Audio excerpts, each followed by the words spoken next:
Yeah, the stomach is like another brain. Yeah, it's Mm. telling the rest of the body what's uh, what it needs, Mm. and we also misunderstand hunger. Hunger is the quest for nutrition and energy and putting the right things in our body. And a lot of people don't choose quality foods in the modern world. We have here's a crazy parallel. Obesity is synonymous with poverty. Now, the first thought is if you're poor, you don't have money.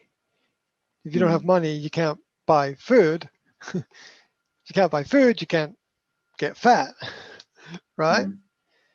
But it doesn't work like that. It's just another one of those strange anomalies of life where it turns out, or the result is that when you're poor, it's very, very easy to be overweight because Mm. you end up spending money on the wrong kinds of foods. You have the wrong kind of diet.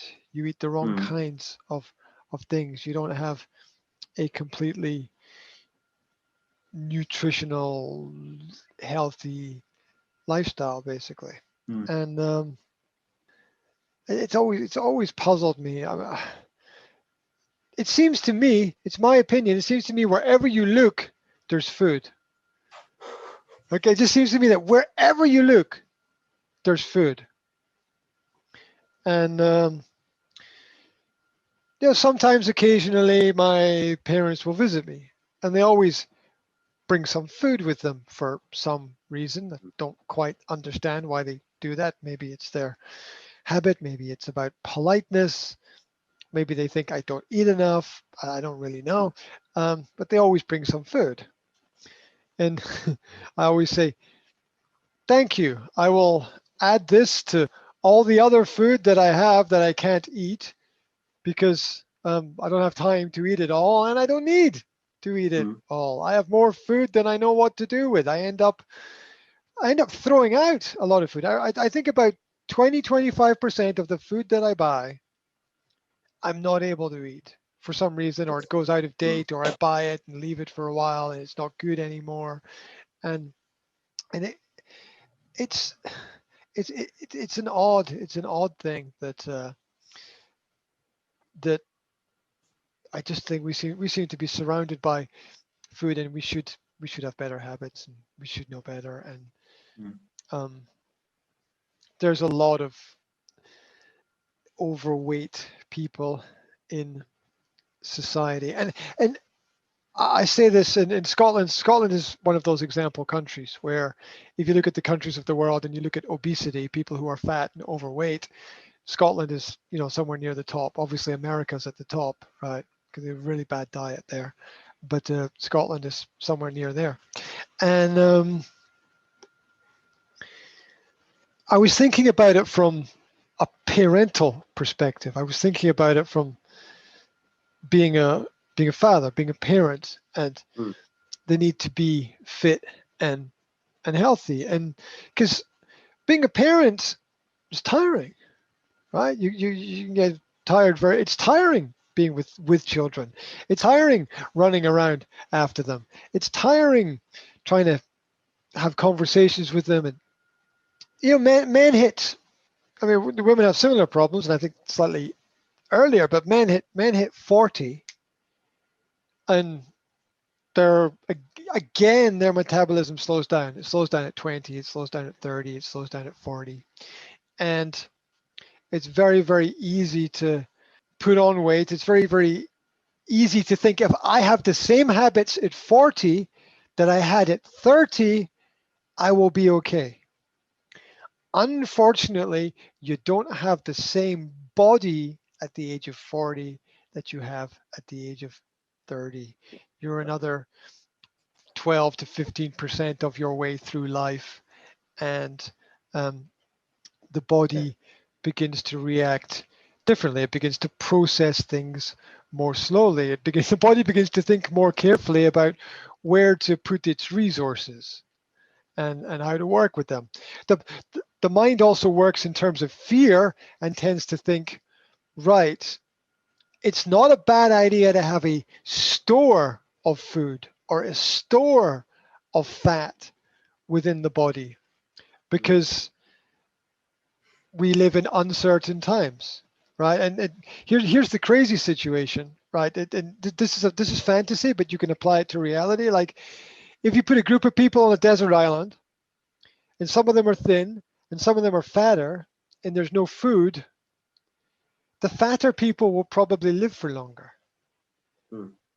Because their body will then process the fat that is within their own body before they die. So a certain amount of storage is the brain tells itself that it's not a bad idea, because it can be practical, because who knows what will happen tomorrow. But as a parent, I think that it's like I just spent the weekend with my children, and we did a lot of activities, and we were busy all the time. And I was thinking about other parents and what they were, and my conversations with them, and they were always saying, oh, I'm so tired, I'm so tired, I'm so tired. It's I don't have the energy to do things. And I think it's about fitness. I think it's about physical fitness. I think because the parents are not physically fit, not all of them, but a lot of them are going to do less activities with their children. Yeah. If you're slightly overweight, you're not going to pick up that tennis racket. You're not going to jump on that skateboard. You're not going to take off your t-shirt and go swim in the sea. You're not going to do it if you're not in shape, if you're not healthy. And as always, less leads to less and more leads to more. Yeah. And so the less activities we do, the less healthy we become. And so begins this very, very slow downward spiral that exists, which is based on the daily habits of people every day. And it's interesting. And I also think that a lot of parents put a lot of stress and pressure on their children because the parents can't do it. Not because the children can't do it, because the parents can't do it. A lot of the time, the parents want the children to go to bed, not because the children are tired, but because the parents are tired. And the parents are so tired they don't know what else to do. Like they can't do activities with the kids because they don't have the energy for it, and so they send the children to bed for whatever reason, that they don't have the energy for it. And I've heard this from a lot of parents, and it's kind of sad because it's like a wasted opportunity. And there's sort of this dead period, and you'll find this, maybe you know this already, I don't know, but you'll definitely find this personally when your daughter grows up and gets a little bit older. Say when your daughter's between the ages of 7 and 10, there'll be a period in the evening which is almost as dead zone because adults are tired. So you get to 7 o'clock in the evening, right? And after you've been working through the day and you've done all the things you need to do, and you've played with your daughter for half an hour, or you've picked her up from school, or you've taken her to the park, or you've taken her to whatever class she wants to do or whatever, and then you get home and then you got to prepare food, you got to think about the next day, and you got your calls you have to make for work, and you're thinking, oh my God, I don't have any clean clothes, and this craziness, and then your brain just kind of goes, right? It just says end, give up. It just says sit on the couch and turn on the TV. It says that, but it's crazy because there's a great opportunity to connect between parents and children, sort of that sort of 7 o'clock to 9 o'clock time. is still a great opportunity, especially, if you imagine during a school day, if children go to school, that you don't see them. And so you want to be able to connect with them properly. You don't have time in the morning, and right after school is a bit crazy. And so there's a great opportunity to connect at that point in time. But unfortunately, a lot of parents just don't have the energy to do it. Yeah. This is a classic situation of the parent sits down to read their child a story, and after half a page, the parent is fast asleep because they just don't have the eyes close and don't open again. And I think, and it's funny because at school there's sort of there should be at least a focus on health and well-being and doing stuff and having energy and being fit. But where's that focus for parents? Right? It's not always there. It's down to the individual parent themselves and how they think about things. But I'm pretty sure that a lot of parents don't, because they're busy with other things in life. It's like, oh, I got to take the car to the garage and have to clean the windows, and the walls need painting, and have to cut the grass, and the endlessness of all the little activities that never never get done. Have to clean the bath, and have to clean the toilet, and I should probably scrub the inside of the cooker or the oven or whatever, and oh no, the fridge needs cleaned. The absolute insanity of the endless tasks, and it tires parents out. And I have observed in the last few weeks a lot of really tired looking parents who just like, and you know what happens after that? Summer comes, and the parents are like, oh no, I have to be with my kids 24 hours a day, 7 days a week for 4 to 8 weeks. And you sort of appreciate the American mindset, which is just like, okay, we just send our kids to camp. It's just like, all right, off you go. See you in 2 weeks or 3 weeks or whenever. And they send their children away. But I always feel a little bit sad when I hear, and you hear this a lot. You will hear, I guarantee you will hear this a lot as a parent. You will hear, oh no, the holidays. Like a lot of parents really, especially if parents have 2 or 3 children, right? They're like, oh no, what am I going to, I think that's terrible, to be honest. And then what you hear is, oh, I'm so happy that school is starting again. And I also feel a bit sad when I hear that, because I don't think that that's the right message that we truly want to give to our children about whatever we think is positive or negative about school. So anyway, that's just a little thought on our habits, our lifestyle habits. And here's, people don't stop to think about the contradictions, right? There's, I was just thinking about this for some reason. Yesterday I saw an article.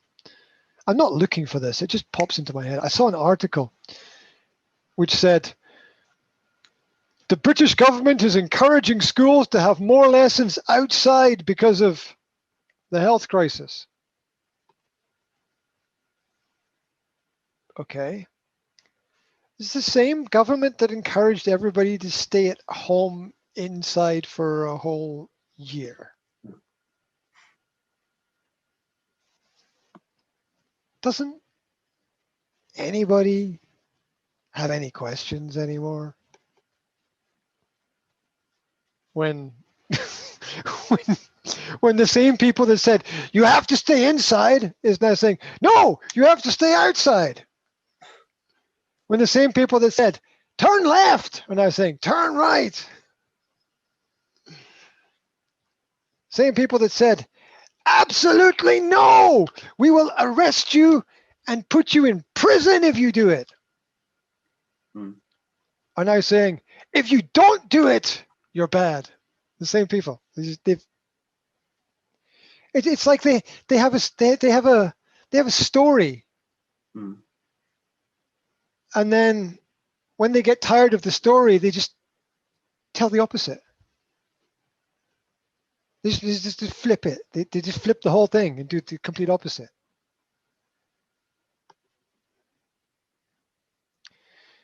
You have to get tested because you have to get a vaccine because then you'll be safe. And then everybody gets the vaccine, and then you have to get tested again and take another vaccine because the first one didn't work, but the second one will work because even though the first one didn't. Right? I don't know.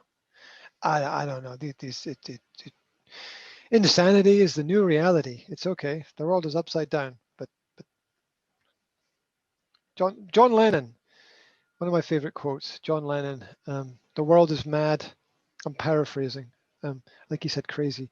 He said the world is crazy, but if you say the world is crazy, then you are crazy. That's it. He said that, and there was a television interview, and he said that, right? On the television, he said, like, well, what do you think about the state of the world? This is when people asked real questions to real people 30, 40 years ago, before everybody was a good little soldier and did everything correctly. You know, they asked John Lennon, well, you know, what do you think about the state of the world? He's like, oh, the world is crazy, but if I tell you it's crazy, then I'll be crazy. You know, you can't win. You can't win in that kind of situation. And on the madness of everything, the madness of crowds, which has been known down throughout history. Anyway, all that from coffee.